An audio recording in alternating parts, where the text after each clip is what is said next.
Alors, je pense qu'on peut rentrer dans le vif du sujet et commencer cette soirée. Déjà, j'aimerais te remercier, Joanne, d'être là ce soir, d'avoir répondu présente à cet appel, à cette invitation à venir parler de théologie queer. Et c'est vrai que Joanne, on se connaît depuis bientôt 9 ans. Ça date du début, tout début de la création de l'antenne. À ce moment, je débarquais ici à l'église. L'idée était simplement de créer un groupe de parole, pas du tout de créer une structure telle qu'on l'a aujourd'hui. Et à ce moment, Joanne, en parallèle, démarrait aussi une autre antenne inclusive à Strasbourg, dans une église luthérienne à Strasbourg, dont elle est la cofondatrice. Et on a évolué en parallèle toutes ces années. Et c'est vrai qu'il y a 8 ans et demi, en mai 2016, Joanne est venue comme intervenante à l'antenne pour nous présenter un livre qu'elle a coédité et qui s'appelle L'accueil radical. Et ce livre a été un livre très important, il l'est toujours, mais il a été très important à l'époque dans tout le développement de ce qui se passe aujourd'hui au niveau de l'ouverture des églises aux questions LGBTIQ+. Et dans ce livre, elle parlait déjà, les auteurs, parce qu'il y a plusieurs personnes qui ont contribué, parlent déjà de théologie queer. Je ne vais pas vous en dire plus, Joanne pourra dire quelques mots là-dessus, mais symboliquement, pour moi, c'est aussi important que, voilà, de recevoir Joanne après 8 ans et demi où elle a vu l'antenne grandir, se développer, et c'est pour ça que je suis vraiment très heureux de pouvoir l'accueillir aujourd'hui. Ensuite, ce soir, on va parler de théologie queer. Je ne vais pas en dire trop, Joanne en parlera, mais juste pour dire quelques mots, je pense qu'à l'origine, moi, je voulais en savoir plus. Pourquoi? Parce que la théologie queer elle a pour ambition, à la base, de repenser une vision théologique souvent hétéronormative, binaire, et parfois hégémonique donc qui est régie par la pensée d'un groupe dominant et au pouvoir, donc de la sexualité et du genre, afin de favoriser l'inclusion de chacune et de chacun, en s'appuyant sur les expériences vécues de personnes LGBTIQ+. Donc, la base de cette théologie est de s'appliquer sur nos expériences de vécu de personnes queer, comme la plupart d'entre nous se considèrent. Mais maintenant, c'est vrai que c'est un concept qui, pour des non-initiés, dont je fais aussi un peu partie, reste souvent très théorique et difficile à comprendre. De quelle manière est-ce qu'on peut la comprendre et puis l'appliquer en pratique dans nos vies de personnes queer ou alliées, on va dire. Et c'est pour ça que j'avais envie que Joanne, qui a beaucoup étudié la question, puisse venir nous parler un peu de l'histoire, déjà, d'une théologie queer, d'où vient ce mouvement, d'où vient cette pensée, et quelles sont ses applications aujourd'hui. Et ensuite, ensemble, dans un temps aussi de dialogue, de voir de quelle manière est-ce que ce nouveau regard théologique peut dépasser la théorie et nous rejoindre dans notre réalité. Et je vais m'arrêter là, je vais laisser la parole à Joanne pour qu'elle puisse nous parler un petit peu d'elle et nous guider dans ce temps d'apprentissage. Merci Adrien pour l'introduction. Alors moi je suis très honorée d'avoir été invitée ici à l'antenne LGBT de Genève. D'ailleurs on vous avait piqué le nom à l'époque, hein. Je cherchais un nom pour l'antenne, pour le groupe à Strasbourg, et j'avais dit on va dire antenne inclusive. Donc voilà, il y a des emprunts, des apports, des choses en commun qu'on n'efface pas comme ça. Alors déjà, voilà, je m'y sens à la maison. Et ensuite, il me semble important de démystifier un certain nombre de croyances ou de choses qu'on croit croire, hein, c'est souvent le concept, autour des théologies queer. Alors là, tout de suite, je mets un pluriel, comme ça on a une ouverture, on a une ouverture à la diversité. Donc pour parler un petit peu de moi, depuis toute petite, je suis au contact de personnes en marge, vulnérables ou en rébellion avec le système. Et c'est d'ailleurs parce que ma marraine, paix à son âme, avait un mari pasteur luthérien très anticonformiste, que j'ai toujours pensé que mon appel à servir dans l'église était légitime. Vous voyez déjà l'importance d'avoir ce qu'on appelle en anglais des role models, des gens sur qui on peut se dire « Ah tiens, mais finalement, je lui ressemble un peu, donc peut-être que j'ai un peu ma place ». Et c'est vrai que j'avais eu ce modèle qui me permettait de croire qu'il existait plusieurs façons d'habiter le ministère, et certainement aussi de nombreuses façons de comprendre la Bible. Et par ailleurs, j'ai été élevée dans un contexte de famille arc-en-ciel, mais aussi de coexistence religieuse et culturelle active. Par exemple, moi je suis franco-espagnole, mes 2 parents sont des grands militants de la gauche, Et ma mère, bien sûr, très militante féministe. Mon père, un grand allié, lui-même un homme gay. Tout cela m'a enseigné à chérir la diversité, notamment la diversité religieuse. Actuellement, en plus d'être sur mon temps libre, j'en ai pas tellement, mais un peu, chercheuse associée à l'Institut lémanique de théologie pratique, qui est un institut commun aux deux facultés de Lausanne et de Genève. Je suis aussi pasteur suffragante dans le canton de Vaud, c'est-à-dire que je viens d'une autre église. À la base, je venais de l'Union des églises protestantes d'Alsace et de Lorraine. J'ai servi aussi 3 ans à Zurich. Et maintenant, j'ai rejoint le canton de Vaud. Je suis encore dans mon temps de suffragance. Je suis mariée depuis plus de 21 ans avec un adorable pasteur, Amaury. Ensemble, nous élevons, ou elle nous élève, 3 grandes filles de 15, 18 et 20 ans. Et tout cela pour vous dire que je suis tout à fait consciente de bénéficier d'a priori positifs, de privilèges sociaux, car finalement, nous, moi et ma maisonnée, représentons ce qu'il convient de nommer la famille hétéronormative, le couple finalement le plus socialement accepté, le couple hétérosexuel, et puis le rôle le plus valorisé, celui de mère de jeunes femmes qui semblent aller bien dans la vie. Et c'est très probablement la raison pour laquelle, dans mon temps libre, j'ai une passion personnelle pour les théologies contextuelles, les théologies féministes et les théologies queer. Ces théologies me décentrent, me déplacent, me rappellent les fondements de mon appel, servir le Christ loin des lieux de pouvoir, au plus près des personnes marginalisées et non conformistes, avec le motto suivant: si ça me dérange, c'est que la Saint-Esprit me travaille. Alors, pour ce soir, j'aimerais préciser immédiatement mon angle. Déjà, je ne vais pas refaire un travail qui a déjà été excellemment bien fait. C'est-à-dire que ma collègue, compagne de lutte, Juliette Marché, a donné une conférence sur la théologie queer. Donc, vous trouvez très facilement sur YouTube, vous mettez Juliette Marché, théologie queer, et vous verrez cette conférence qu'elle a donnée à Paris. Elle y donne les fondements des théories queer et elle cite abondamment des auteurices. Pour ma part, d'une façon un peu complémentaire à ce qui existe déjà sur le net, j'ai fait mes recherches avant pour qu'on ne fasse pas une conférence bis, je vais plutôt brosser un panorama permettant de comprendre les liens entre certaines théologies contemporaines ayant inspiré les théologies queer. Aujourd'hui, vous le voyez, je suis en noir. C'est Jeudi en noir, une initiative portée par le Conseil œcuménique des Églises depuis presque 30 ans. Le noir qu'on porte lorsqu'on est en église et les jeudis en solidarité avec les personnes victimes de viols, de violences et de traite, quel que soit leur genre et leur orientation sexuelle. Et raison pour laquelle je me suis aussi mis en noir pour être solidaire. En noir. Voilà, aujourd'hui. Alors, le titre de la conférence est « Théologie queer, de la théorie à la réalité » et j'aimerais vous rassurer, nous avons imprimé quelques-unes des citations et vous pourrez venir les consulter après, les prendre en photo. Et donc là, nous arrivons dans la première étape d'histoire et perspective. Dans la façon dont moi je comprends les théologies queer, bien sûr c'est mon interprétation de théologienne et puis on peut tout à fait différer.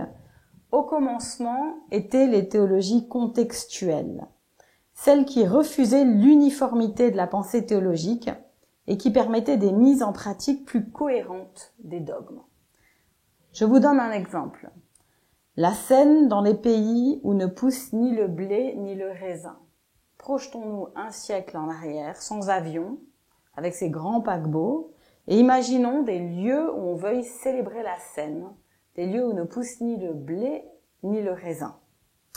Eh bien, les missionnaires, pour certains de fins théologiens, ont commencé à imaginer des scènes avec des éléments locaux. Par exemple, la noix de coco. Le lait de coco faisait office de vin et la chair de coco remplaçait le pain. Alors que la Bible présente un cadre pour la scène, un cadre compris comme très normatif par la plupart des personnes ayant accès au pain et au vin, qui parmi nous a déjà fait une scène qui ne soit pas composée de pain, de vin ou de jus de raisin. C'est le produit de la vigne, c'est complètement égal.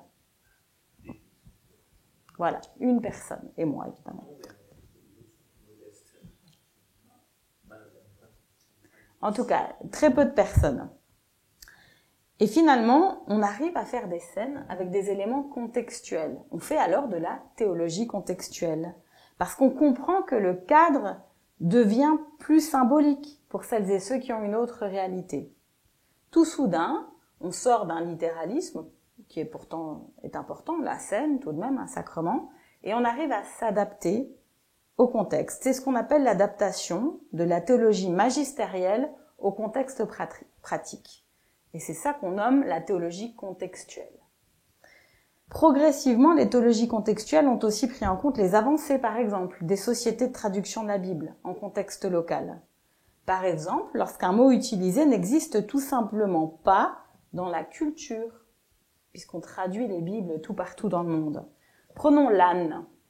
D'après vous, y a-t-il des ânes en Alaska?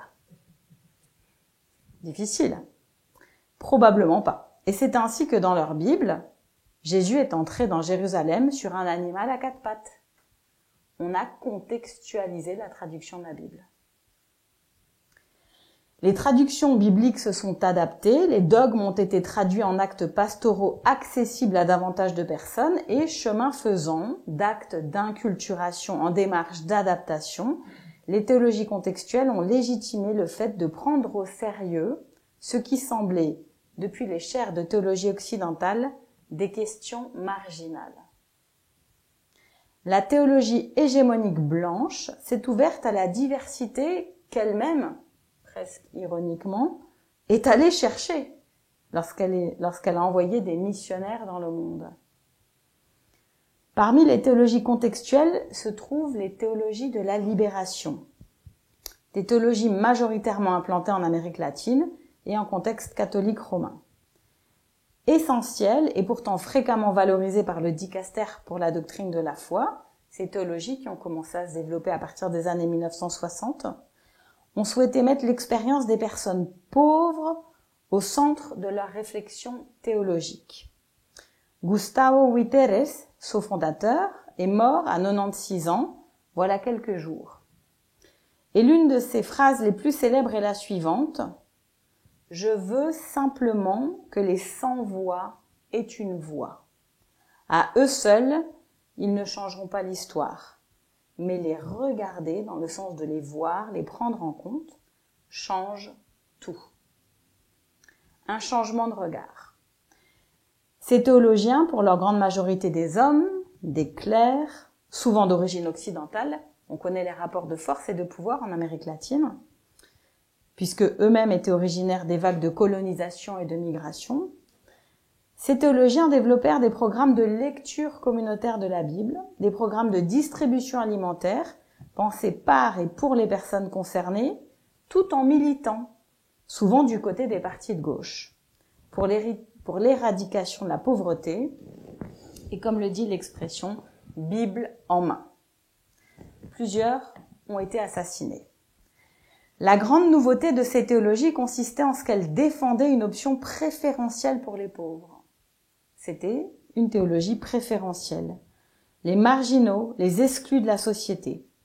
Tout en se basant sur une lecture solide d'un certain corpus biblique, celui en lien avec le discours de Jésus sur les pauvres et les riches, cette théologie a ouvert le passage d'une approche qui se veut ancrée dans la vie quotidienne des personnes sans pouvoir, des personnes anticonformistes, des personnes mises à la marge du système par leur situation et surtout, dans ce cas précis, leur précarité. Parallèlement, les femmes ont commencé à faire de la théologie. Pour reprendre le titre d'un ouvrage, « Les femmes qui lisent sont dangereuses », et si on se réfère au livre de Lauriane Savoie sur l'accès des femmes au ministère, paru en 2023 chez Labor et Fides, un livre que je vous recommande chaudement, la venue des femmes dans la sphère théologique et donc pastorale a déclenché une véritable terreur auprès des hommes qui ne pouvaient pas le concevoir. Je vous lis 2 citations de son livre. Que la prédication sous toutes ses formes, l'administration des sacrements, les cultes funèbres, les bénédictions nuptiales demeurent réservées aux hommes, aux pasteurs. Ces activités conviennent au tempérament masculin et sont contraires aux aptitudes féminines. N'est-il pas reconnu par tous que la femme cède au mouvement de l'imagination et de la sensibilité plus vite que l'homme, qu'elle sait encore moins bien que ce dernier contrôler ses impulsions, qu'elle est plus rapidement tout à fait découragée ou tout à fait exaltée? Ce sont là les effets d'une constitution physiologique que personne n'a la puissance de modifier. Marginales dans le domaine théologique, les femmes initièrent un mouvement, initialement discret et maintenant sans retour en arrière, qui consiste à lire la Bible avec leur vécu de femme et à faire de la recherche théologique en s'affranchissant des approches androcentrées, centrées sur l'homme. Pour les biblistes s'inscrivant dans la lignée du modèle d'interprétation de notre théologienne fondatrice, qui est Elisabeth Schlusser-Fioranza, eh bien, ces biblistes articulent 4 herméneutiques, c'est-à-dire 4 façons d'interpréter la Bible. Là, on arrive au moment où il ne faut pas décrocher, les amis. Première façon, une herméneutique du soupçon. Interroge les présupposés androcentriques des auteurs bibliques et des interprètes successifs. Première herméneutique. Deuxième, une herméneutique de la mémoire. Rappelle ce qui a été rendu invisible par l'histoire de la transmission. Vous suivez ? Est-ce que tu veux juste expliquer ce qu'est une herméneutique ? Une herméneutique, c'est une façon d'interpréter la Bible. Troisième herméneutique, une herméneutique de proclamation privilégie les textes libérateurs qui sont alors réappropriés dans une herméneutique d'actualisation. Donc des relectures bibliques, d'autres façons de comprendre des passages. Je vous donne un exemple. L'apôtre June ou Junia, enfin en tout cas l'apôtre qu'on croyait s'appeler June, s'est révélé à la suite de recherches menées essentiellement par des femmes exégètes, être une femme Junia. C'est-à-dire que les différents scribes qui ont écrit la Bible et qui ont transmis ces parchemins, à un moment donné, on pensait mais ça peut juste pas être une femme. Et son prénom a été corrigé. Jusqu'à ce que des exégètes aillent chercher des parchemins plus anciens et voient que ça avait été corrigé. Mais ça, il a fallu que des femmes se préoccupent de ça. Peux-tu juste dire ce qu'est un exégète ? Un exégète, c'est quelqu'un qui travaille le texte biblique et qui en cherche les différents sens. Et donc, pour ce faire, quand on est professionnel, quand on est payé par ça, on peut avoir accès aux parchemins qui ont permis l'élaboration donc du corpus biblique, du canon biblique. On a encore une grande partie de ces parchemins et on peut y avoir accès. On a aussi l'histoire de la transmission de ces parchemins. C'est pour ça que parfois il y a des révisions de la Bible qui changent tout juste avec un mot qu'on comprend différemment. C'est parce qu'il y a des gens qu'on paye à passer des heures sur des vieux parchemins et à gratter des vieux parchemins avec des outils modernes. Voilà, c'est un métier de l'ombre. Alors, ces 4 herméneutiques permettent, d'ailleurs vous les avez retenues, herméneutique du soupçon, herméneutique de la mémoire, herméneutique de proclamation, qui mène à l'herméneutique d'actualisation. Ça y est, vous êtes déjà en train de faire la théologie queer.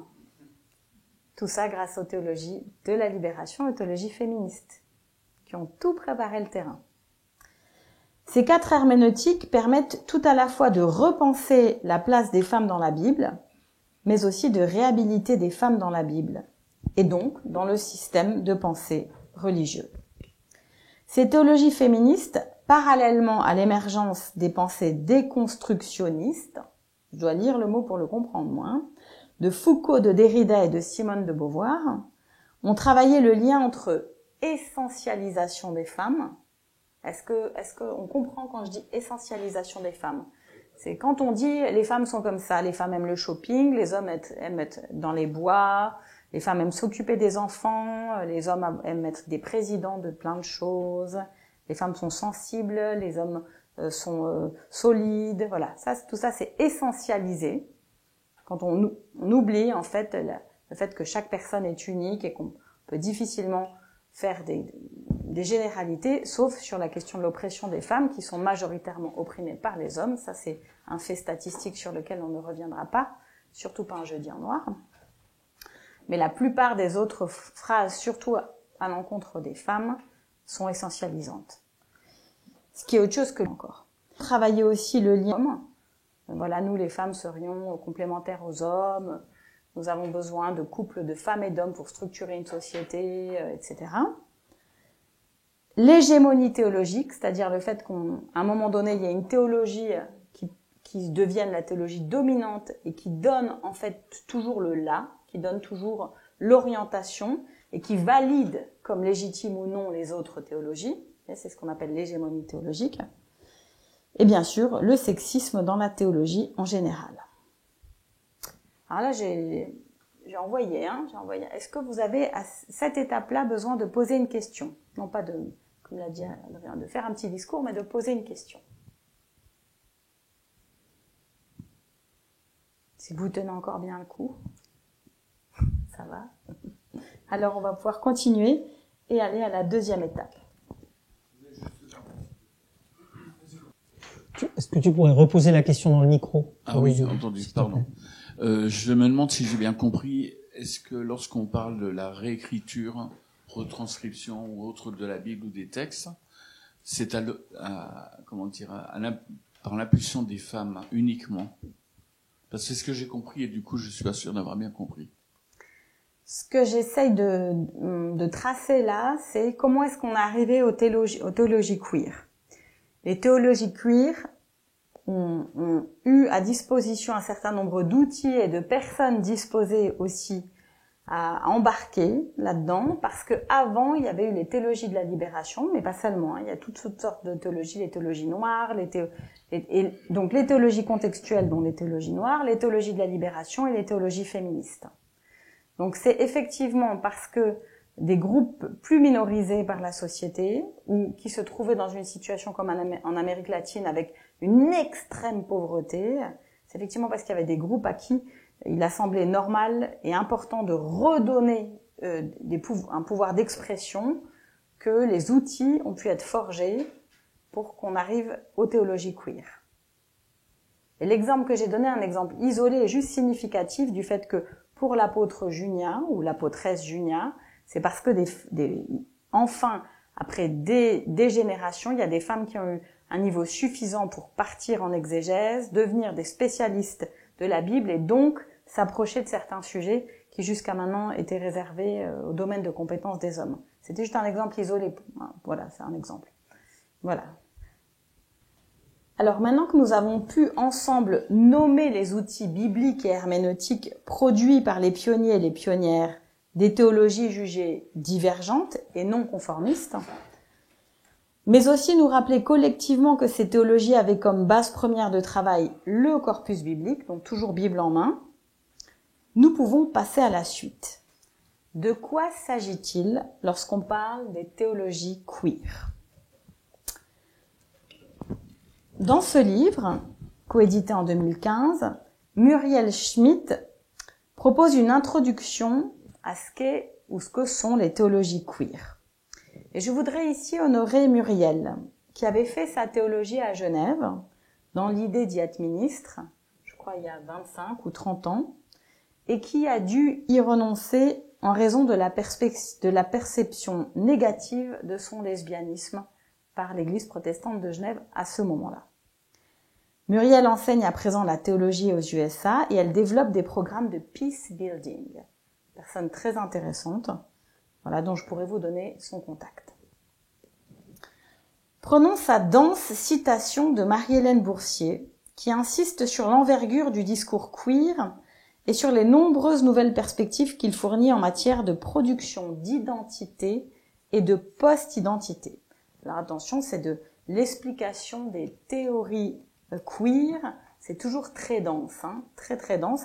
Est-ce que vous savez que Judith Butler, qui est quand même aussi notre autrice fondamentale pour tout ce qui est queerness, a reçu le prix, il y a un prix qui existe comme ça aux États-Unis, de la littérature la plus indigeste. Donc, parce que c'est très très difficile de nommer des choses qui n'ont jamais été nommées jusqu'à maintenant. De faire de la philosophie ou de la théorie des choses invisibilisées. C'est très dur de nommer les marges, parce que la définition même des marges, c'est qu'elles ne sont pas au centre pour pouvoir avoir accès au vocabulaire. Alors là, c'est un peu dans cette veine-là la citation que je vais vous lire. Les cultures post-homo, post-trans, une critique généralisée et transversale de l'hétérocentrisme et de l'homonormativité, des opérations de dénaturalisation de la féminité et de la masculinité susceptibles d'ébranler durablement une régulation des genres binaires solidement ancrée dans la différence, entre guillemets, sexuelle. On peut dire de ce positionnement queer qu'il est une nouvelle approche théorique et politique radicale de la production des identités sexuelles et de genre, mais aussi de race et de classe. Politique des différences pour les uns, des multitudes pour les autres. Ce qu'il y a de sûr, c'est que les pensées et les pratiques queer sont à localiser du côté de la multiplication des identités et des post-identités, voire de l'appropriation des mécanismes de production et de déproduction des identités. Les théologies queer, nous dit Muriel Schmidt, combinent les théories sur le genre, qui n'avent rien à voir avec la théorie du genre, qui n'existe pas, le discours de la théologie féministe et une approche déconstructionniste radicale. Ce sont des théologies qui abordent frontalement les questions taboues, non acceptées conventionnellement, les questions qui touchent au corps, au fluide, aux sexualités et au pouvoir. Elles mettent l'accent aussi sur l'importance de l'intersectionnalité, c'est-à-dire de pouvoir croiser des luttes théologiques pour les renforcer mutuellement. Avant de rentrer encore dans le vif du sujet et de décortiquer de plus près ce que sont les théologies queer, je vous propose un petit espace de respiration. Je voudrais faire une place à ce que j'appelle la théologie inclusive et qui rejoindra probablement davantage ce que vous vivez et connaissez déjà. Cette théologie, c'est celle que vous trouverez dans Accueil radical. C'est une théologie qui veut d'abord répondre à l'accusation fausse qui est faite aux théologiens et aux théologiennes alliés de ne s'intéresser qu'aux LGBTIQ+, et de faire des gay churches. Ça, c'est ce qu'on a entendu, mais pendant des années. Ce genre de théologie, la théologie inclusive, est plus pastorale, dans le sens où elle vise l'unité dans la diversité. Mais je dois dire, en ayant lu depuis les théologies queer, qu'elle est aussi moins audacieuse. C'est une théologie qu'on peut développer aussi, dans des versions plus de théologie féministe, comme Une Bible des femmes, ouvrage auquel j'ai contribué, ou Une Bible des hommes, chez Labor et Fides.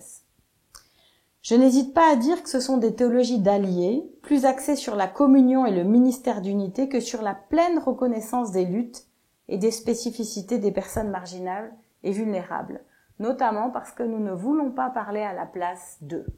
Les théologies queer sont situées et parlent depuis là où les personnes queer vivent leur réalité. Les théologies inclusives sont des théologies plus pastorales qui créent des ponts entre les personnes. Et en ce sens, finalement, la théologie inclusive a aussi son importance car elle jette un pont entre les personnes et entre les théologies classiques et les théologies queer. Pour autant, elle ne doit pas être opposée et mise plus en valeur. Il ne s'agirait pas de dire la théologie inclusive c'est bien, les théologies queer c'est plus dérangeant, parce que sans les théologies queer, il nous manquerait les voix uniques des personnes concernées. Et c'est ça aussi l'intersectionnalité, honorer chaque théologie qui vise à la libération et à la visibilité des groupes marginaux ou mis à la marge. Et maintenant, nous allons arriver dans le vif du sujet et j'aimerais souligner avec vous 3 éléments que je trouve importants au sujet des théologies queer. Nous arrivons dans la partie de la théorie à la pratique et je nommerai cette partie-là, avec ce livre-là pour l'illustrer, des théologies existentielles et néanmoins légitimes. Tout d'abord, les théologies queer se développent parfois sous la forme de théologie gay, lesbienne, trans ou bisexuelle, ou encore asexuelle. Cela signifie qu'à l'instar des théologies noires, des groupes de croyants et croyantes, qu'ils et elles soient chrétiens, musulmanes, polythéistes ou d'autres confessions, décident de s'autoriser à lire leurs textes sacrés avec leur vécu, leur compréhension et leur savoir unique. Dans le cas des théologiens et des théologiennes de confession chrétienne, le corpus utilisé est constitué la majorité des textes canoniques de la Bible. On est toujours la Bible en main.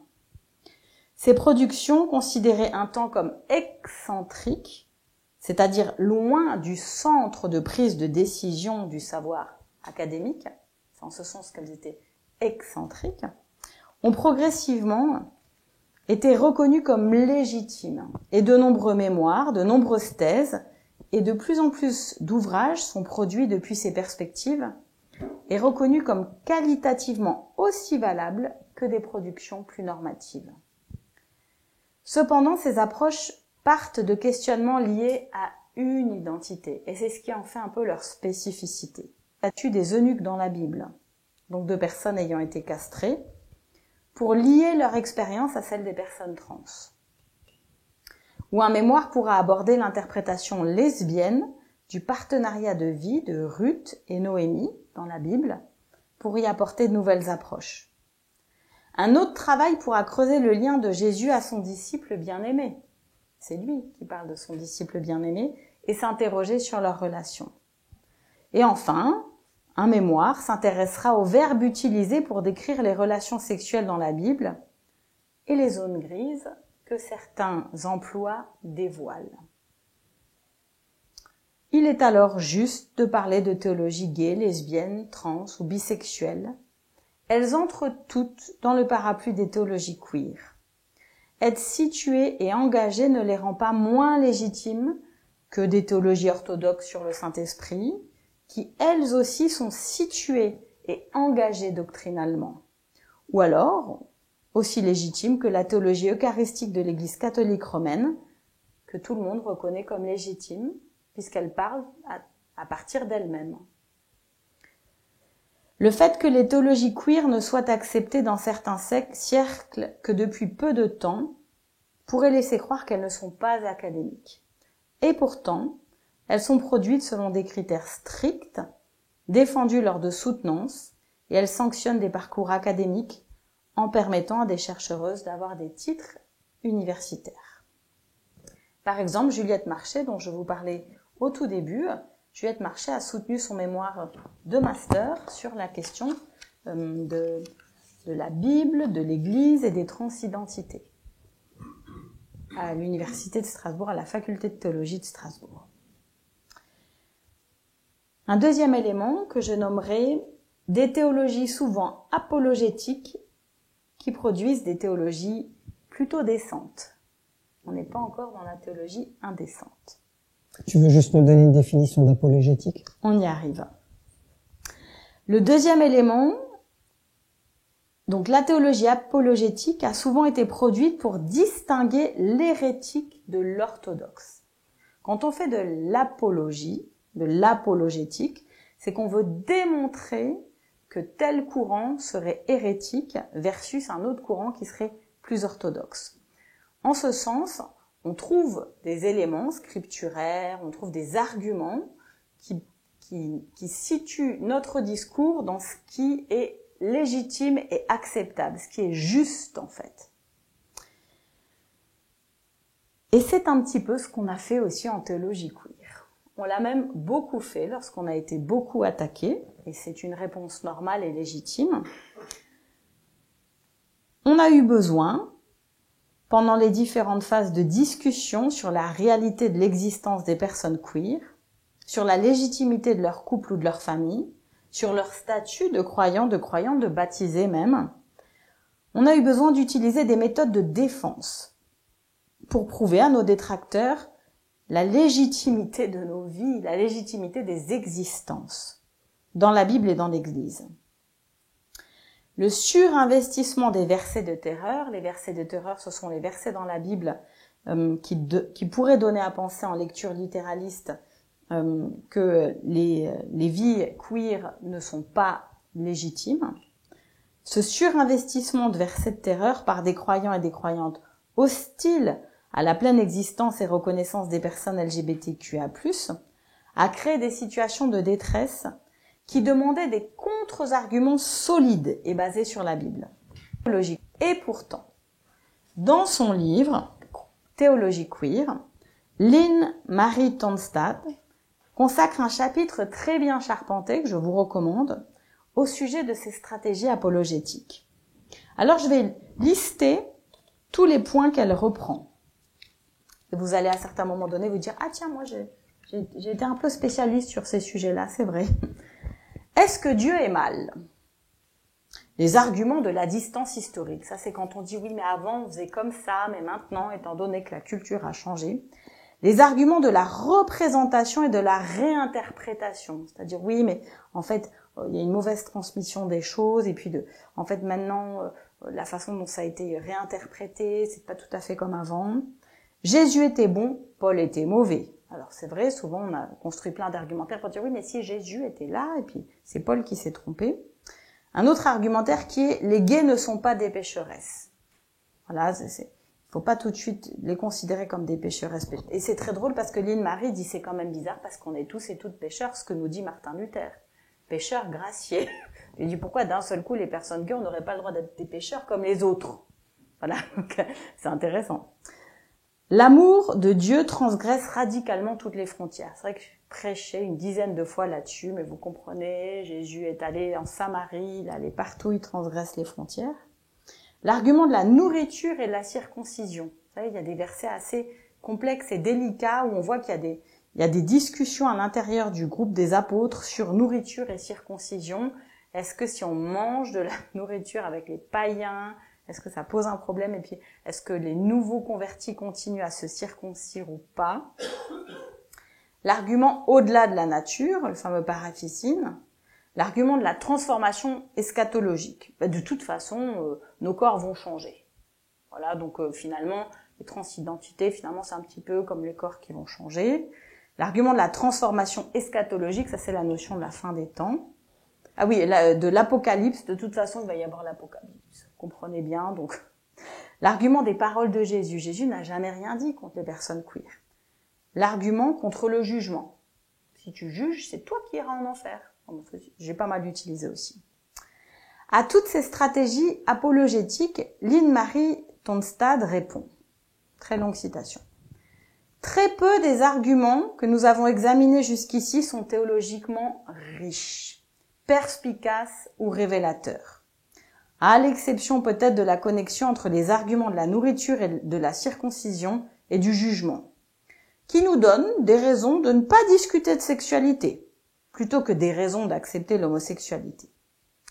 Beaucoup de ces arguments dépendent de conditions qui sont périphériques aux préoccupations chrétiennes, alors que d'autres reposent sur leur efficacité essentielle à obtenir une sanction chrétienne concernant les relations de même sexe.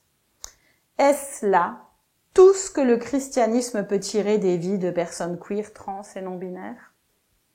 Plus déterminant encore, beaucoup de ces arguments ignorent les ambiguïtés de l'existence humaine, les façons dont nos vies et leurs conséquences ne nous sont ni transparentes ni aisées à évaluer. Nombre de ces arguments reflètent également les allergies contemporaines aux notions chrétiennes centrales sur le péché et le salut.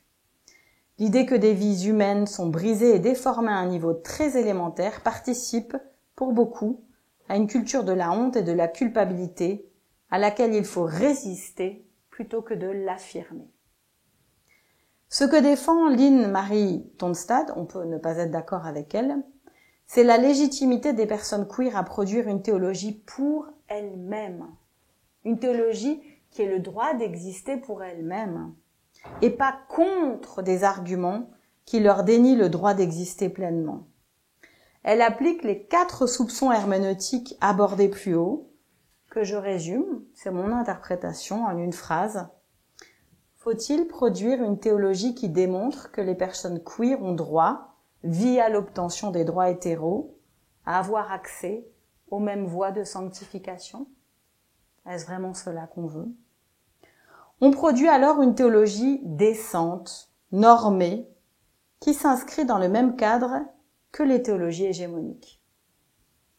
Et c'est là qu'arrive Marcella Althausheid et sa théologie indécente. Alors Marcella, il faut que je vous la présente parce que ça pourrait être votre tata chic. Ça, on a tous un peu une tata un peu chic qui se met du clarin, c'est tout, et qui est bien comme ça avec ses petits talons. Et c'est elle, c'est Marcella. Et cette même tata chic nous propose de regarder sous les jupes de Dieu. Il y a un petit décalage, hein? Dans son livre fondateur, on en a la photocopie là. Ah, ça y est, c'est la photocopie. Indecent Theology, qui n'est pas traduit en français, pas encore, ainsi que God Queer. Mais moi, pour l'instant, je suis tombée amoureuse de Indecent Theology, qui quand même le sous-titre, c'est perversion théologique dans le sexe, le genre et les politiques. Et c'est il y a presque 25 ans. Et c'est la tata chic. Et donc, cette grande dame, cette théologienne, écrit des choses comme « Regardez sous les jupes de Dieu » ou encore, et je précise bien que cette énonciation n'est pas de moi, parce que je suis bien trop vanille pour ça, et je ne veux pas que ça arrive dans un article dans le journal. Les théologiens indécents peuvent alors dire « Dieu la pédale, Dieu la drag queen, Dieu la lesbienne, Dieu la femme hétérosexuelle qui n'accepte pas les constructions de l'hétérosexualité idéale, Dieu la sexualité ambivalente, difficile à classer. » Les théologiens indécents devraient parler clairement pour les gens qui aiment les choses claires. En parlant clairement, de façon extrêmement documentée, je suis dans le groupe de lecture avec Erin, on s'arrache des fois les cheveux tellement le savoir de cette femme est charpenté. Elle se base sur les théories queer, les études de genre et des philosophies classiques comme marxistes, parce qu'elle est matérialiste. Marcella a inventé une théologie qui élargit justement le champ des possibles en honorant, intégrant et dépassant les théologies LGBTQ+, qui restent légitimes et nécessaires. Je la cite dès l'introduction du livre. La théologie indécente est une théologie qui problématise et déshabille les couches mythiques de l'oppression multiple en Amérique latine, parce que c'est de là qu'elle vient. Une théologie qui, trouvant son point de départ au carrefour de la théologie de la libération et de la pensée queer, réfléchira à l'oppression économique et théologique avec passion et imprudence. Une théologie indécente remettra en question le champ traditionnel latino-américain de la décence et de l'ordre, tel qu'il imprègne et soutient les multiples structures ecclésiologiques, théologiques, politiques et amatrices de la vie de mon pays, l'Argentine, et sur mon continent. Dans son livre Indecent Theology, que maintenant vous n'avez plus qu'une envie, c'est de lire, je pense, elle aborde les questions suivantes d'une façon actuelle sans autre équivalent. La nécessité de critiquer, de dépasser, d'améliorer les théologies de la libération qu'elle connaît très bien, ayant été élevée en Argentine et enseignée théologiquement au moment de son développement. La nécessité d'identifier pourquoi certains sujets théologiques sont décents et indécents, en prenant en compte l'influence des théologies blanches hégémoniques, des lieux de pouvoir, du sexisme et de la colonisation, post-colonisation comme néocolonisation. L'absolue importance de trier dans les théologies féministes, et moi je me suis pris une bonne petite claque, ce qui est de l'ordre de l'accommodation, c'est-à-dire le fait de faire une théologie décente pour être acceptée, pour être intégrée dans le centre, parce que sinon on est excentré, excentrique, et ce qui est de l'ordre d'une théologie qui dérange et qui questionne les codes. Une théologie qui fait plus que visibiliser les femmes, mais qui leur permet de pulvériser les injonctions qui leur sont faites. Une théologie, comme on l'a mis dans le texte d'accroche, qui s'intéresse aux sous-vêtements des vendeuses de rue. Après tout, pourquoi est-ce qu'on s'intéresse à ce qu'il y avait sous la jupe de Marie et pas aux sous-vêtements des vendeuses de rue? C'est ce que demande Marcella. Pas moi, vous pensez, moi j'oserais jamais dire un truc pareil. Mais le refus des catégories du pur et de l'impur concernant la religion et la sexualité, notamment quand ces catégories sont construites sans les personnes vulnérables. Comme toutes les théories qu'on construit sur les mères célibataires, sur les prostituées, sur les personnes en marge, sur les backrooms, je cite toujours Marcella, hein, c'est pas moi. Hein. Toutes ces théories-là qu'on construit sans les personnes concernées. pour le prestige des scholars, c'est-à-dire des chercheurs en théologie. Elle donne un exemple dans son livre, n'est-ce pas Erin, qui est hilarant. C'est qu'à un moment donné, elle a la fac de théologie, elle a pas beaucoup de sous, elle est pas d'un milieu très pauvre, mais pas d'un milieu riche. En Argentine, il y avait énormément de problèmes politiques, donc elle était à la fac et puis d'un coup, on l'a fait chercher et elle doit faire semblant d'être dans un groupe biblique qu'on appelait de base, donc avec des gens qui savaient à peine lire et écrire. Et elle devait faire semblant d'étudier la Bible, un peu comme quelqu'un qui découvre, mais qui dit des choses très intéressantes parce qu'elle est un peu pauvre, voyez-vous, parce qu'il y avait la visite d'un scholar, d'un grand évêque, de quelqu'un qui voulait voir c'était quoi quand on fait lire la Bible aux pauvres. Et elle l'a vécu elle-même. La nécessité impérative de travailler les catégories du fétichisme, du BDSM, des interdits sexuels en partant des symboles religieux existants. Elle nous dit par exemple, mais c'est Jésus en croix là, qui saignent et qui sont dans un état pas possible, c'est aussi une forme de BDSM chrétien ou j'ai pas tout compris? C'est très intéressant parce qu'évidemment, elle explique 1000 fois mieux que moi, il faut lire son livre, surtout pas me citer. Un projet certainement plus parlant en Amérique latine qu'en Suisse, et certainement pas confortable de faire ça, néanmoins indispensable. Enfin, et de façon générale, elle préconise d'appliquer des grilles d'interprétation divergentes, dans son cas, les théories matérialistes, pour s'affranchir des concepts dominants et coloniaux, et ce toujours avec le même objectif en tête, donner une voix aux sans-voix, invisibiliser les marginaux, permettre à toute personne en situation d'oppression de faire son coming out et de se sentir légitime, Bible en main, pour parler depuis sa propre réalité. Et là, c'est vraiment du Marcella, même les femmes hétérosexuelles et surtout les femmes bisexuelles. Le tout dans un langage fleuri, dérangeant, poétique et teinté de ces cultures latino-américaines. Alors à ce stade, vous êtes certainement saturé de références, d'interpellations, probablement anglais. J'aimerais terminer en vous donnant 3 infos que je pense bonnes et réjouissantes. À savoir, et j'ai pas ma feuille, mais je les connais un petit peu par cœur, ça devrait aller. Je vais te donner le... Pas de souci. Alors, la première des infos est la suivante. Voyez-vous, nous allons traduire le livre de Marcella. Nous sommes un petit groupe déjà, nous sommes très très motivés. Voilà, super.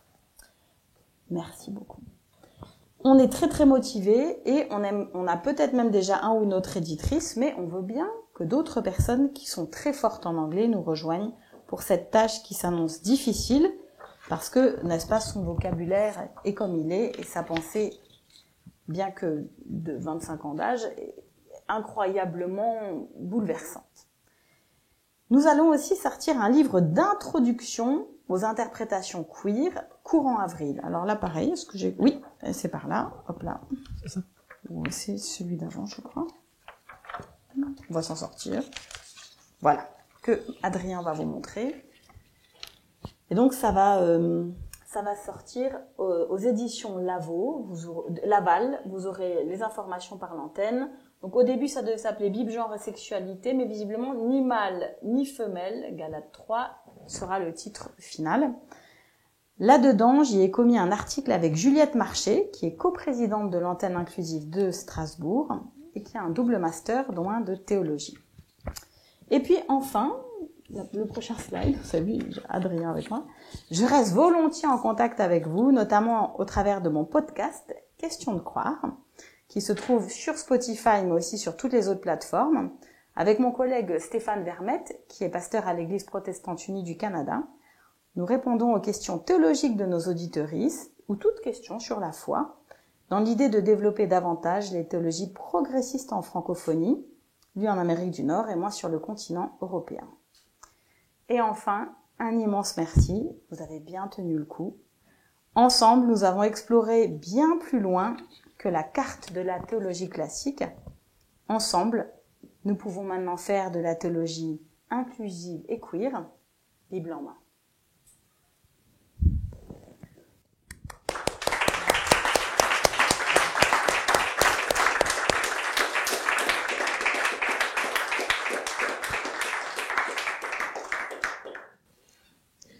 Je te remercie, Johan. Je pense qu'on a appris beaucoup de choses. Si jamais certaines personnes veulent recevoir aussi certaines informations, on pourra regarder ensemble s'il y a certaines choses qu'on pourrait transmettre par email. Donc, n'hésitez pas à aller en parler avec FX à la table après la rencontre, si jamais vous voulez recevoir certaines informations sur le contenu de la rencontre de ce soir. Mais je vous propose peut-être maintenant qu'on rentre dans un temps de questions-réponses, un temps de dialogue, peut-être moins théorique, plus pratique, voir déjà est-ce que vous avez des questions sur cette présentation de Johan, ou voilà, ou si vous voulez rentrer peut-être dans des questions plus pratiques sur la manière avec laquelle est-ce que tout ça et toute cette connaissance et toutes ces théories peuvent faire sens, voilà, pour vous, dans votre vie.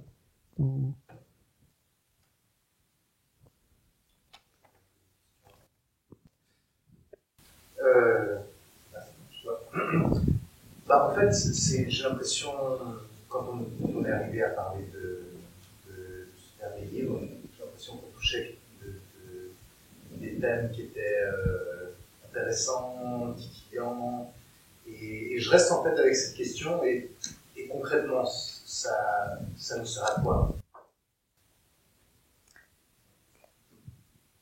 Alors,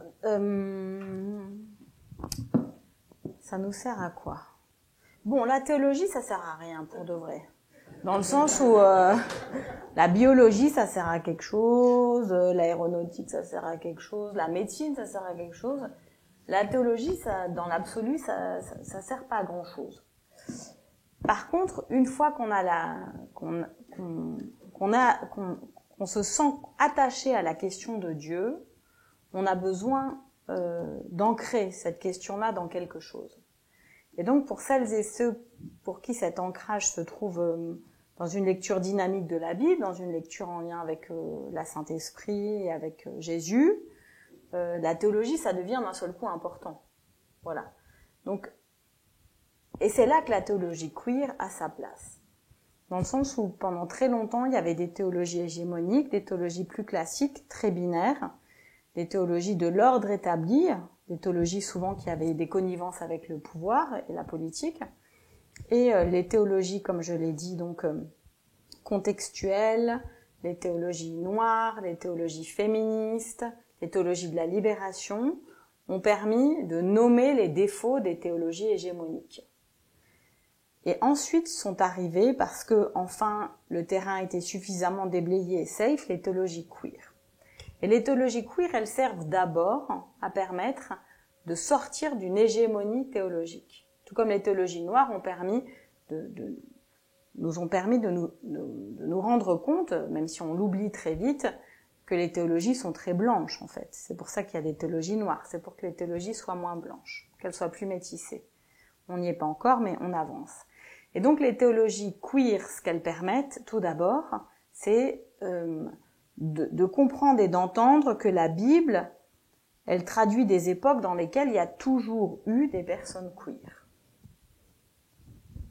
La queerness, c'est pas quelque chose qui est arrivé il y a 20 ans avec la Gay Pride de San Francisco. Non, c'est quelque chose qui a toujours été là. Et même si on en a peu de signes dans la Bible, tout comme on a peu de place des femmes dans la Bible, d'où l'importance des théologies féministes, j'insiste lourdement là-dessus, on ne saurait faire de théologie queer sans honorer nos mères dans le féminisme, dans la théologie féministe, eh bien, ces théologies queer permettent que des regards différents soient posés sur la Bible et que ces regards différents nous introduisent avec les 4 herméneutiques dans un doute de se dire, mais en fait, peut-être qu'il y a aussi des personnes queer. Et après cela, une fois qu'on a honoré cette possibilité, on peut, si on s'amuse, si on aime ça, si on n'a pas trop peur, si on n'a pas l'impression de toucher au sacré de la relation à Jésus, on peut faire de la théologie indécente. Et quand on fait de la théologie indécente, d'un seul coup, on colore et on enrichit aussi notre compréhension de la relation à Dieu. Et on se dit, mais en fait, Jésus aurait pu être le fils d'une prostituée. Et ça changerait rien du tout à ma foi. Alors, il y a carrément des théologiens qui le disent, et ils sont pas spécialement queer, par ailleurs. Donc c'est une hypothèse que je n'ai pas inventée, qui existe déjà. Mais on peut se dire, mais finalement peut-être parmi les disciples, il y avait des personnes qui avaient des relations non hétérosexuelles. Et ça ne change rien à ma foi. Dans le sens où on comprend progressivement qu'en enrichissant la théologie de la diversité de la création, de tout ce qui est créé sur Terre, eh bien, on enrichit aussi notre communion avec le monde, visible et invisible. Moi, je suis luthérienne, hein, donc le monde invisible, j'ai aucun problème avec ça. Ma communion, elle est universelle avec le matériel et l'immatériel.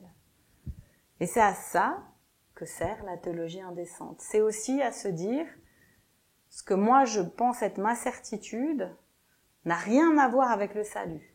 Le salut est beaucoup plus vaste et grand que cela.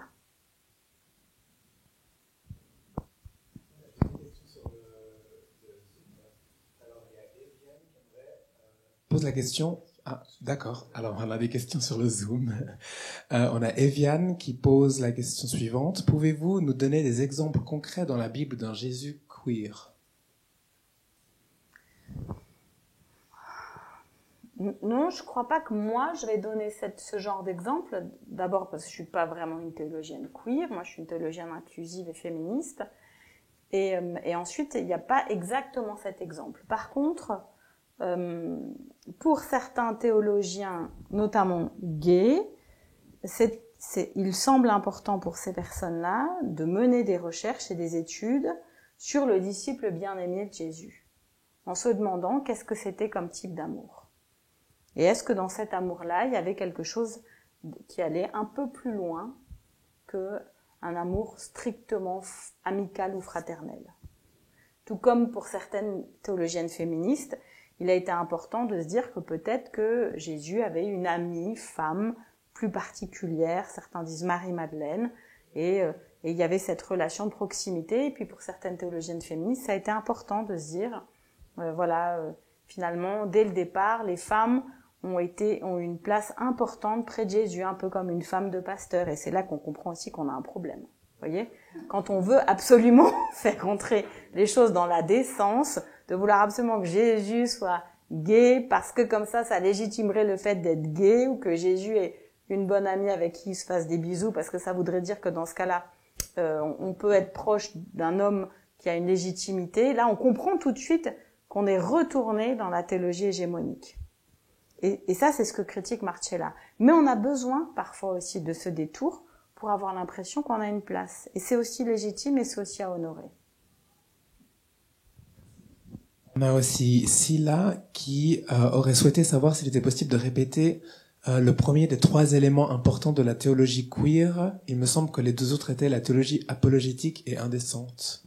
Oui, alors les 3 points d'attention de la théologie queer, effectivement, donc on en est où? Ça y est, je me perds dans mes petits papiers. Alors, donc c'est la question que les théologies queer sont d'une grande diversité puisqu'elles se développent sous la forme de théologie gay, lesbienne, bi, des fois aussi asexuelle.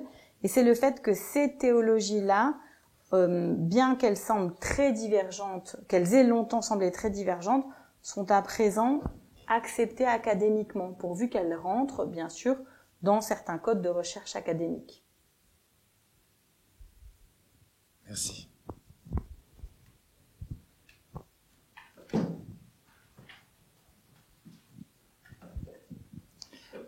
Alors, déjà, merci, Johan.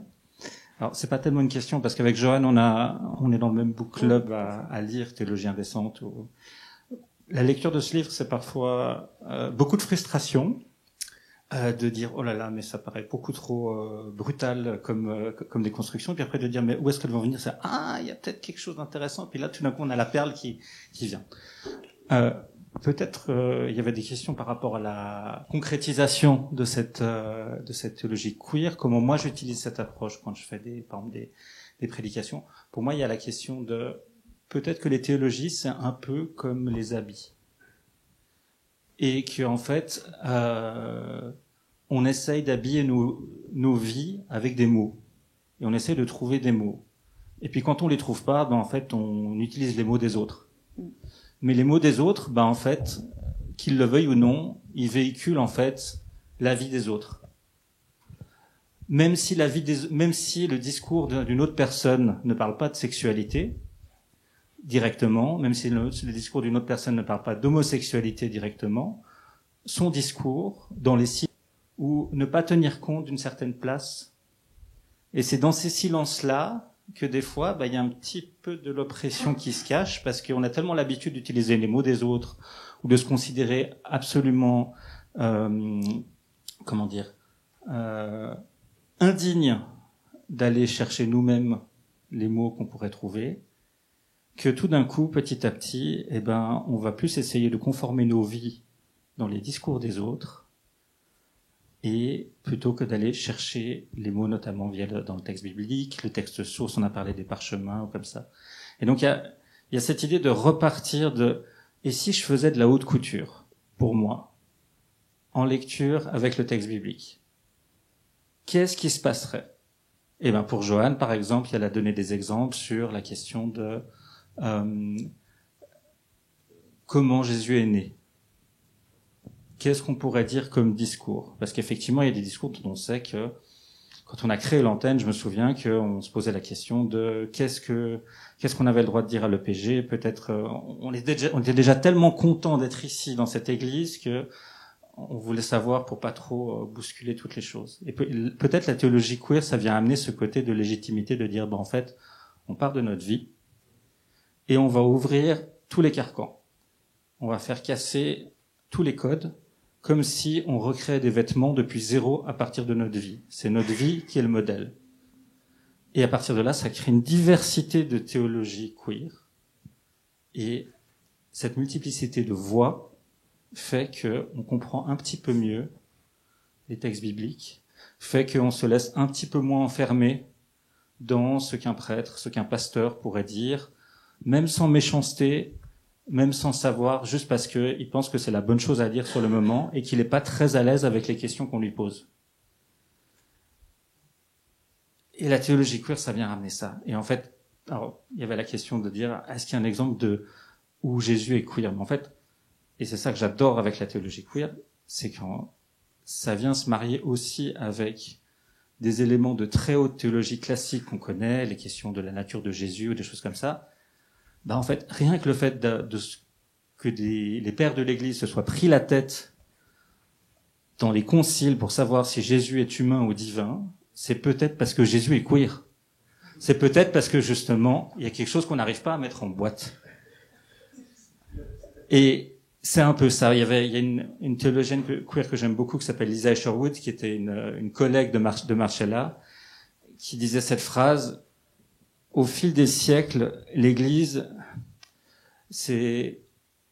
a toujours essayé de se tirer de la queerness de la Bible, essayer de la mettre en boîte. Et il y a un enjeu qui est humain. Mon intervention est un peu longue, désolé. Il y a un enjeu qui est humain, qui est qu'on travaille, nous, avec nos projections sur l'autre, jusqu'à qu'on rencontre l'autre. Moi, je suis à l'armée. J'ai des gens, ils entendent parler, oh là là, il y a Erin, elle se présente comme une femme trans, ça va être compliqué, oh là là, c'est compliqué. Puis finalement, on se croise, puis ça passe bien. Tout d'un coup, on n'est plus dans le concept, on est dans la réalité. Et ça, on le fait tout le temps. On se fait toujours des projections. Ces projections, elles se perpétuent dans ce qu'on appelle des théologies hégémoniques. Elles se perpétuent dans les niches qu'on veut pas aller voir dans le recoin sombre, parce que on va pas faire de la théologie aux toilettes, ça pue, ça va pas. Et c'est un peu ça, cette côté d'indécence, j'ai l'impression, que je lis chez Marcella, qui peut parfois choquer, qui démange, qui comme ça, mais qui à la fin est hyper nourrissante.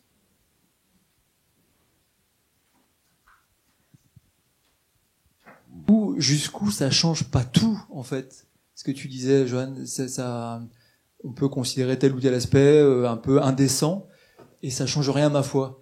Et moi, j'ai l'impression que, du coup, ça me paraît vertigineux de se dire, tiens, on pourrait dire que Marie a copulé qu'un nuage, et qu'elle a eu Jésus, et que, en fait, ça n'a rien à voir avec la manière dont on m'a appris la foi, où j'ai appris à croire.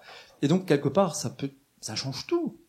sur mon identité, sur l'identité de Dieu, sur celle de Jésus, sur donc en fait, en gros, jusqu'où on doit aller, ou enfin où est-ce qu'on s'arrête, où est-ce qu'il n'y a pas un risque de devoir tout relativiser, tout déconstruire, c'est même pas déconstruire, c'est tout faire voler en éclats. On pourrait se dire, tiens, finalement, il n'y a pas un seul théologien depuis la nuit des temps qui s'est pas intéressé à l'hymen de Marie, pareil. C'est éminemment sexuel. Donc la sexualité est ultra présente. Pourquoi on s'intéresse énormément à l'hymen de Marie, je te rassure. Donc du coup, où est-ce qu'on s'arrête? Jusqu'où on... En fait, ce que dit Marcella, c'est exactement ce que tu viens de dire. C'est que tout le monde passe son temps à faire des théories sur les nuages, par exemple Dieu y serait, ou tout le monde passe son temps à s'intéresser activement à l'hymen de Marie, mais donc qui décide de ce qui est décent, de ce qui est indécent? Et à partir de quel moment est-ce que moi, je ne pourrais pas déclarer qu'un sujet qui est jugé indécent va devenir décent? Et c'est ça qu'elle remet en question. C'est exactement de dire, mais en fait, l'histoire des nuages, on n'a pas attendu, parce que Dieu dans les nuages, il est mort dans les nuages, et voilà, plein d'autres choses. Alors la mort, la sexualité, tout ça, c'est des sujets tabous. Mais alors, et d'ailleurs, elle va même plus loin à un moment donné. Enfin, en tout cas, c'est très intéressant, les constructions qui existent autour de la blessure de Jésus en croix. Le fait qu'il ait une très grande béance, là. Bien, il existe des textes de piété populaire catholique tout à fait acceptés, qu'on lit d'ailleurs de mystiques, où il est écrit noir sur blanc, c'est pas moi qui le dis une fois de plus, petit trou que je veux baiser, oh que je te baise, je t'aime petit trou, tu es mon amour de petit trou, enfin, voilà, bon, voilà. Et donc certains disent, ah bah voilà, donc ça c'est le vagin ou bien l'utérus de Jésus. Comment ne pas faire le lien entre les deux? Après tout, c'est une béance avec du sang, et puis c'est sur un corps qu'on adore, qu'on aime beaucoup, qu'on en discute ou qu'on n'en discute pas. Tout comme les personnes queer existent, qu'on le veuille ou qu'on le veuille pas. Donc l'idée, c'est pas tant d'inventer des nouvelles théories qui nous mèneraient très très loin du côté des extraterrestres, c'est déjà d'honorer ce qui est là, et de se dire qu'avec un peu de créativité, un peu d'humour et beaucoup de poésie, on peut laisser tout un chacun avoir sa relation unique et préférentielle à Jésus. C'est plutôt ça l'idée sous-jacente. Bien sûr, moi, une fois de plus, je suis pas une théologienne queer. Moi, je suis une théologienne inclusive, féministe, très vanille. Donc moi, je m'amuse énormément de ce que dit Marcella. Je trouve que c'est incroyable. Et d'ailleurs, j'aimerais vous lire quelques-unes de ces fabuleuses citations qui se trouvent dans ce livre-là, à la page 127. Faire de la théologie, c'est donner suite à un besoin d'ingratitude vis-à-vis du divin parent. Et en un sens, rien n'est plus vrai. La théologie est-elle l'art de glisser vos mains sous les jupes de Dieu? La théologie est l'art d'aller au lit avec Dieu en évitant tout sexe. La théologie est l'art d'une action et d'une réflexion bisexuelle critique sur Dieu et l'humanité. Et puis ailleurs, dans ce livre de Lynn, et là c'est tout à fait autre chose, c'est quand elle parle de l'argument apologétique de la nourriture et de la circoncision. On va pas pouvoir faire en profondeur cette étude, c'est déjà très compliqué, mais elle dit à un moment donné, ce que l'on mange, quand et avec qui? Comment le corps morphologiquement masculin d'une personne est marqué religieusement, la circoncision, sont des questions qui pour Paul sont au moins aussi fondamentales que les questions du comportement sexuel. Mais aujourd'hui, la ligne de démarcation ne se situe plus là. On dit maintenant, en Christ se trouve la pleine liberté. Cette liberté ne doit cependant pas être invoquée pour faire trébucher ses frères et sœurs. La personne la plus forte dans la foi doit éviter de placer des obstacles aux pieds de celles et ceux qui sont plus faibles dans la foi. Et nous arrivons maintenant à l'un de ces merveilleux renversements auxquels les arguments de Paul invitent si souvent. Car nous pouvons comprendre la distinction que Paul propose de deux manières. Accrochez-vous. Les personnes chrétiennes hétérosexuelles sont-elles les plus fortes dans la foi? En ce cas, elles se doivent d'éviter de faire trébucher leurs frères et sœurs queer, plus faibles, en plaçant des obstacles sur leur chemin. Vraisemblablement en insistant pour que les personnes queer atteignent une norme de comportement sexuel, le célibat, que les chrétiennes hétérosexuels même ne respectent pas. Les personnes chrétiennes queer sont-elles les plus fortes dans la foi? Donc vous avez, il y a une démonstration par l'absurde d'un côté, une démonstration par l'absurde de l'autre côté. Donc je reprends. Les personnes queer chrétiennes sont-elles les plus fortes dans la foi puisqu'elles reconnaissent que tout est pur? Les uns reconnaissent que tout est impur, mais les personnes queer disent non, mais en Jésus se trouve ma liberté, tout est pur. En ce cas, elles doivent permettre à leurs frères et sœurs hétérosexuels de restreindre leurs propres pratiques comme ils et elles le souhaitent.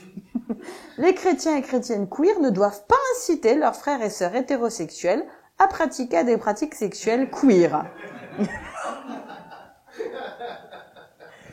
Et c'est là qu'on s'amuse, mais vous voyez, c'est là qu'on s'amuse. La théologie finit par nous amuser, parce qu'évidemment qu'à un moment donné, on tourne en boucle et on arrive chacun au pied du mur. Surtout si on veut partir du principe que mon chemin d'interprétation est le seul qui se vaut.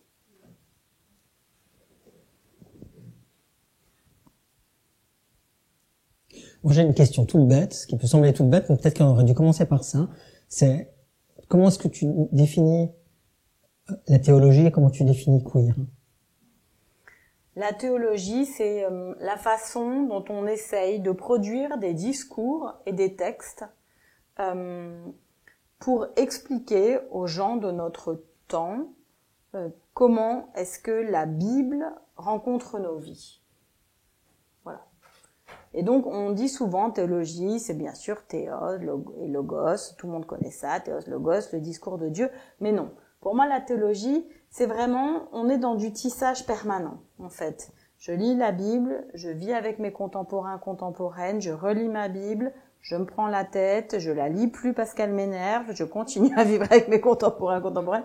Et c'est comme ça que se construit quelque chose qui me permet, en fait, de mettre des fois des mots, des images, des chants sur ma relation à Jésus et qui me permet aussi d'entrer au contact avec les autres. Moi, c'est vrai que il y a plein de notions que Luther a présentées il y a 5 siècles qui me semblent encore très parlantes, tu vois. Tous pécheurs, tous graciés, pour moi, ça fait sens. Mais pour quelqu'un d'autre, pas du tout. Et ça, je le comprends très bien. Et queer, alors queer, c'est compliqué parce que queer, ça a beaucoup évolué ces dernières années. Avant, queer, c'était l'insulte qu'on reprenait, l'idée, voilà, comme plein d'autres choses. On va pas commencer à faire une liste. Mais l'idée de la théologie queer, c'est cette théologie qui est produite pour et par les personnes LGBTIQ+, et celles et ceux qui se sentent de la famille arc-en-ciel et qui ont envie d'être dans une production de théologie qui vise l'inclusion davantage que l'exclusivité. Alors moi, c'est vrai que je me situe pas directement dans les théologies queer parce que j'ai plus creusé cette approche pastorale de la théologie inclusive, de me dire il y a des ponts à jeter, il y a des lieux de rencontre à faire. Mais c'est vraiment pas pour autant que j'estime que ma théologie serait plus importante que les théologies plus proprement queer. Tout à fait à l'inverse. Je pense que pour qu'elle reste queer, il faut surtout pas qu'il y ait des braves mères de famille comme moi, assez hétéronormées, qui produisent de la théologie queer. Non, il faut que ce soit des gens qui ont des vécus largement plus hétérodoxes que moi. Voilà. Donc on peut dire qu'une personne queer est une personne qui se sent être dans une représentative d'une minorité dans son orientation sexuelle, affective ou dans son genre par rapport. Oui, j'imagine. Après, il y a aussi une partie, il me semble, de la communauté arc-en-ciel qui ne veut pas du tout être située comme queer. J'ai une histoire pastorale à te raconter à ce sujet, à vous aussi. J'ai une fois un collègue qui m'appelle et qui me dit « c'est pas la meilleure ?» Je lui dis « dis-moi, un pasteur qui se reconnaîtra peut-être. » Et il me dit « tu sais, il y a le pasteur Muche-Muche, là, notre collègue, qui m'a référencé un couple de garçons qui venaient d'une église évangélique, la trentaine. Je les ai reçus, ils ont expliqué qu'ils pouvaient pas se marier dans leur communauté. J'ai dit pas de problème, je peux bénir votre union. Surtout que je comprends très bien que pour un couple d'homosexuels... Et là, ils ont dit « on n'est pas homosexuels, nous, hein. On est juste amoureux. » Et ça m'a intéressée, ça m'a plu. J'ai pensé à Marcella, en fait. Marcella, elle te dirait « qu'est-ce qu'on s'en fout du truc homosexuel, en fait. On s'en fout pourvu qu'on soit libre, pourvu qu'on puisse s'exprimer, plus qu'on soit poétique et créatif, tu vois. Et ça m'a fait beaucoup rire, en fait, cette histoire. Et le collègue m'a dit, mais du coup, je suis censée leur dire quoi? J'ai dit, appelle-les par leur prénom, ça m'a l'air plus simple.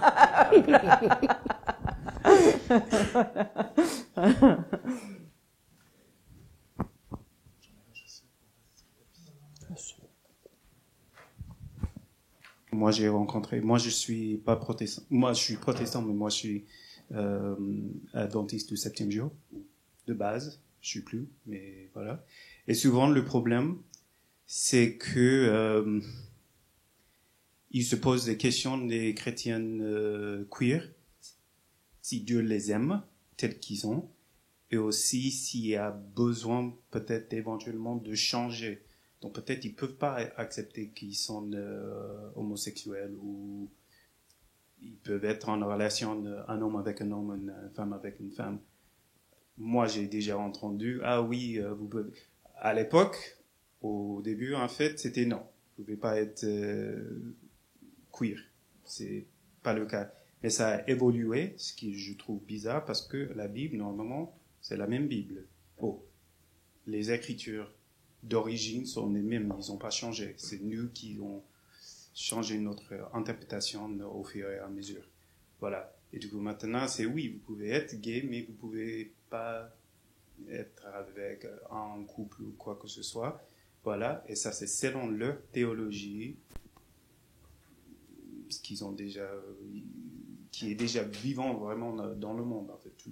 Même les non-chrétiens, en fait, ils croient comme ça. Vous pouvez pas faire votre vie comme il faut. Et c'est ça ce qui pose le plus grand problème, à mon avis, avec mes frères et sœurs, donc dans la communauté. C'est ça vraiment qui, les gens, moi je ne parle pas beaucoup, je parle pour les gens que moi j'ai déjà rencontrés, veulent savoir s'ils peuvent vivre leur vie comme ils veulent, être qui ils sont, mais aussi avoir une bonne relation avec Dieu personnelle. Je ne sais pas si ça c'est pour ce soir, mais voilà, ça c'est normalement la grande question.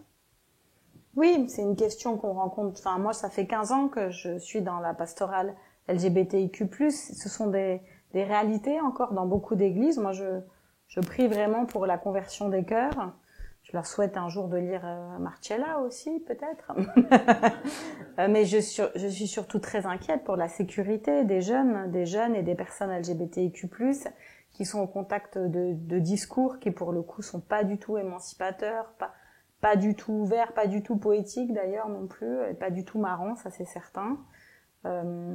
Et c'est pour ça que, même si ça nous coûte, nous qui sommes en milieu de ces églises, ça nous coûte, hein. Il y a des fois, on est à des réunions, on se demande ce qu'on y fait, parce que ça donne aussi toujours des occasions de partager et d'apprendre. Moi, je pense pas que je vais grandir très édifiée de certaines considérations adventistes, mais peut-être au niveau de leur louange, je vais apprendre des nouvelles choses, ou peut-être au niveau de leur technique d'animation catéchétique. Donc, on essaye vraiment de soigner des relations avec toutes nos églises, sœurs ou bien cousines, disons, justement pour laisser des portes ouvertes pour que leurs membres sachent qu'il y a d'autres églises. Et puis pour rester évidemment dans cette idée de cette grande table. En fait, il y aura un jour, à un moment donné, le banquet final. Moi, je dis toujours, normalement, à ma droite, il y aura une personne homophobe, de l'autre côté, une personne drag queen, et à ma gauche, il y aura peut-être Trump. Et je fais quoi? Je suis au banquet final quand même, en fait. Non, mais dans le sens où mon chemin de foi, ça me coûte, mais c'est toujours de me dire que ce qui me relie à mon frère et à ma sœur, c'est la relation à Jésus. Et sur celle-là, moi, je n'ai pas de jugement à avoir, vraiment. Par contre, j'ai une mission qui est de rester en dialogue un maximum, parce qu'il y a des personnes isolées qui sont au contact de discours qui peuvent les détruire. Et moi, je pense qu'ici, vous êtes ici comme chez vous, et que personne ne va vous dire ce que vous devez faire ou pas faire dans votre vie émotionnelle et sexuelle, bien sûr. Question, bonsoir. Bonsoir. Merci pour cette présentation. Il y a quelque temps, on a eu donc là un peu une nouvelle version du Notre Père, qui est aussi notre mère, donc des fois lors des célébrations c'est évoqué. Est-ce que c'est aussi répandu dans d'autres églises? Est-ce qu'il y a d'autres version du Notre Père? Est-ce que ça a été décliné suivant les sensibilités queer, LGBTIQ+? Comment c'est reçu? Voilà. Est-ce que vous avez des échos par rapport à ça? Oui, j'ai une opinion théologique là-dessus en tant que théologienne. Erin, tu as une opinion aussi là-dessus? Alors, moi, en tant que théologienne, mon opinion, c'est qu'on peut toujours faire des réécritures des textes de la Bible. Hein. On n'a pas une relation à la Bible chez les luthéro-réformés qui ferait que il y a une sacralité du texte, puisqu'on sait que c'est tout des vagues de traduction, des manuscrits, etc. Par contre, c'est vrai que le statut du Notre Père est un peu particulier. D'abord, c'est un emprunt au judaïsme. Il s'agit d'honorer aussi d'où ça vient, qu'on ne soit pas non plus dans des techniques d'appropriation un peu gênantes, des fois culturelles, comme les fameux cédères du jeudi saint, qui agacent profondément nos prédécesseurs dans la foi. Donc c'est vrai que déjà, c'est un emprunt du judaïsme. Ensuite, c'est Jésus lui-même qui l'a, disons, reformulé. Donc, moi, j'ai trouvé une solution qui me convient. Je dis Notre Père au début, parce que je me dis Notre Père, Notre Mère, c'est pas impossible, mais si c'est pour que tout le monde s'arrête de prier dans l'assemblée, je vais rien gagner. Et après, je dis et celles et ceux qui nous ont offensés. Et là, j'ai l'impression de faire œuvre d'universalité plus grande. Voilà, c'est comme ça que j'ai fait mon petit bidouillage à moi, inclusif, progressiste, vanille, donc, et féministe. Merci.